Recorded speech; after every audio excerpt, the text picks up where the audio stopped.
இயேசு கிறிஸ்துவின் நாமத்தில் அன்பின் வாழ்த்துக்கள். இன்றைக்கு நாம் தியானிக்க போகிற தலைப்பு கர்த்தர் பெரிய காரியங்களை செய்வார். வசனம் சங்கீதம் 126:3. கர்த்தர் நமக்கு பெரிய காரியங்களை செய்தார், இதன் நிமித்தம் நாம் மகிழ்ந்திருக்கிறோம். பாருங்க, இந்த வசனம் தேவன் தமது ஜனங்களுக்காக செய்த அதிசய காரியங்களை நினைவு கூறுகிறது. அதாவது கடந்த காலத்தில் புலம்பலாக இருந்தவர்கள்லாம் இன்று மகிழ்ச்சியுடன் பாடுகிறார்கள். அவர்கள் சாட்சியமாக கூறுகிறார்கள், பாங்க, இது எங்கள் கைகளால் அல்ல, ஆண்டவர் தான் செய்த அதிசயம். இந்த 126ஆம் சங்கீதம் 1வது வசனம் பாருங்களேன். சியோனின் சிறையிருப்பை கர்த்தர் திருப்பும் போது சொப்பனம் காண்கிறவர்கள் போல் இருந்தோம். புறஜாதியருக்குள்ளே சொல்லிக் கொள்கிறார்களாம், கர்த்தர் இவர்களுக்கு பெரிய காரியங்களை செய்தார் என்று. அன்றைக்கே அந்த ஜனங்களுக்கு செய்த அதே தேவன் நமக்கும் செய்ய வல்லவராய் இருக்கிறார். கர்த்தர் பெரிய காரியங்களை செய்வார் நம் வாழ்வில்.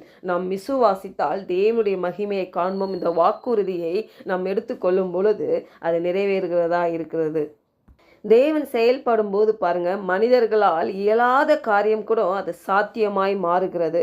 அந்த செயல்களை பார்த்து நம்ம உள்ளத்தில் நன்றியும் சந்தோஷமும் தானாக வருகிறது. பாருங்களேன், நம்ம மகிழ்ச்சி நம்முடைய முயற்சியிலிருந்து வரணும்னு சொல்லி நம்ம கஷ்டப்படுகிறோம், அதிலே நம்ம மூழ்கி போகிறோம். பாருங்களேன், அதனாலே நமக்கு அது கிடைக்க மாட்டேங்குது. நம்ம சுய பலத்தின் மேலே கிடையாது, பாருங்க, தேவனுடைய கிருபையிலிருந்து தான் வருகிறது என்று நம்ம உணர வேண்டும். எல்லாருக்குமே தேவன் கிருபை வைத்திருக்கிறார். அவருடைய கிருபையில் நிலைத்திருக்கும் பொழுது கண்டிப்பாக அது நிறைவேறுகிறதா இருக்கிறது. நமக்கு நிச்சயமாக தேவன் வைத்திருக்கிறார் என்று விசுவாசிக்க வேண்டும். தேவன் நம்ம வாழ்வில் எப்பொழுது செயல்படுகிறாரோ அப்போது நிலைமைகளும் முற்றிலும் மாறிவிடும். பாருங்க, ஆனால் அது வரைக்கும் நம்ம வெயிட் பண்ணுறதே இல்லை. அநேக காரியங்கள் பாருங்க, ஒரு கடன் சுமையால் கஷ்டப்பட்டு கொண்டு இருக்கலாம். ஆனால் எப்படியாவது நான் யார்கிட்டையாவது கேட்கணும், ஏதாவது சுய முயற்சியில் ஈடுபட்டு நிறைய அவமானங்கள், இல்லை அசிங்கமான ஒரு நிலைகள், ஏமாற்றங்கள் அடையிறது தான் மிச்சம். பாருங்க, ஆனால் நம்ம தேவன்ட்டு அதை கேட்குறப்போ கண்டிப்பாக நமக்கு ஒரு விவேகமான ஒரு காரியத்தை கொடுத்து தேவன் அற்புதத்தை செய்கிற தேவன், பெரிய காரியம் செய்வேன் என்று வாக்களித்திருக்கிறார். நாம் அதில் அந்த வாக்குத்தத்தத்தில் நம்ம உறுதியாக நிலைத்திருக்கும் பொழுது கண்டிப்பாக எனக்கு ஒரு வழி வைத்திருப்பார். கண்டிப்பாக என் கடன்கள்லாம் நான் அடைக்கிறதுக்கு ஒரு வழி தேவன் வைத்திருக்கிறார், அது எனக்கு நடக்கும் என்று நம்ம விசுவாசிக்கும் பொழுது, ஜெபிக்கும் பொழுது கர்த்தர் உதவி செய்கிறவராக இருக்கிறார். அது மட்டும் இல்லை, என்னுடைய பிள்ளை படிப்பில் எப்போது தோல்வி அடைகிறாள். பாருங்க, நான் என்ன செய்கிறதுன்னு எனக்கு தெரியல, என்னால் முடிய மாட்டேங்குது, நான் என்ன பண்ணுவேன். ஆனால் தேவன் சொல்கிறார், தேவன் பெரிய காரியங்கள் செய்வேன்னு சொல்லுகிறாரு. திடீர்னு பாருங்க, ஒரு நாள் தேவன் அவனுக்கு ஞானத்தையும் கிருபையும் கொடுத்து எதிர்பாராத முறையில் மிக சிறந்த மதிப்பெண்கள் எடுக்க தேவன் பெரிய காரியம் செய்ய வல்லவராக இருக்கிறார். அப்போஸ்தலர் 12ஆம் அதிகாரத்தில் பார்க்கும்பொழுது பேதுரு சிறையில் இருந்து பாருங்க விடுவிக்கப்படுகிற அந்த காரியம் நம்மை ஆச்சரியப்படுத்துகிறதா இருக்கிறது. பாருங்க, 12:5 பார்க்கலாம் பாருங்களேன். அதாவது சபையார் அவனுக்காக தேவனை நோக்கி ஊக்கத்தோடே ஜெபம் பண்ணினார்கள் என்று பார்க்கிறோம். பாருங்க, தேவன் ஒரு தூதரை அனுப்பி சிறையில் இருக்கிற கதவுகளை ஓப்பன் பண்ணி, அவன் பேதருக்கு தெரியுது நம்ம ஏதோ நம்ம தரிசனத்தை பார்க்கறது போல அவன் உணர்கிறான். ஆனால் அந்த தூதர் அவனை வெளியே கொண்டு விடுகிறாரு. அப்போ அவர் மறைந்து போகிறார். அப்போதான் அவனுக்கு நினைவு வருது, இது கர்த்தர் நமக்கு ஒரு தூதனை அனுப்பி நம்மளை விடுவித்திருக்கிறார் என்று. பாருங்க, அதே அதிகாரத்தில் 16ஆம் வசனம் பார்க்கலாம் பாருங்களேன். பேதுரு பின்னும் தட்டி கொண்டிருந்தான் கதவை.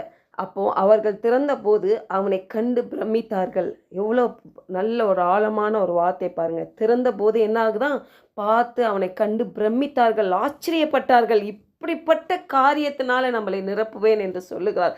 பெரிய அற்புதங்கள், அதிசயங்கள், பெரிய காரியம் நான் செய்வேன் என்று சொல்லுகிறார். அன்றைக்கு மட்டும்தான் தூதரை அனுப்பி தேவன் விடுதலை செய்ய முடியுமா, அற்புதம் செய்ய முடியுமா? இன்றைக்கும் நடக்கும்.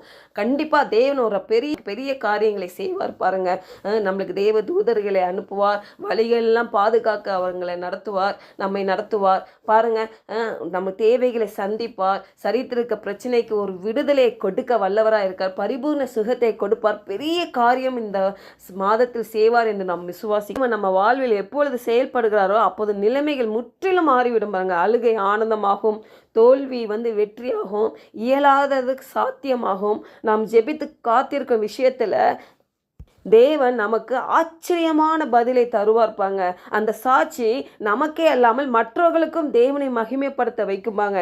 இன்று இன்று நீங்கள் எந்த குறைபாட்டில் இருந்தாலும், எந்த பிரச்சனையில் இருந்தாலும், தேவன் உங்களுக்காக பெரிய காரியம் செய்வேன், அந்த காரியம் நான் உங்களை ஆச்சரியப்படுத்ததா இருக்கும்பாங்க. தேவன் செய்கிற செயல் நம் சூழ்நிலையை மட்டுமே மாறுவதல்ல, நம் உள்ளத்தின் நிலையை மாற்றுகிறது, நம்ம எப்போதும் நன்றி சொல்ல வைக்கிறது. அதிசயத்தை அனுபவித்த பிறகு நம்ம மகிழ்ச்சி தானாக ஊட்டெடுக்கிறது பாருங்க. ஜெபிப்போம்.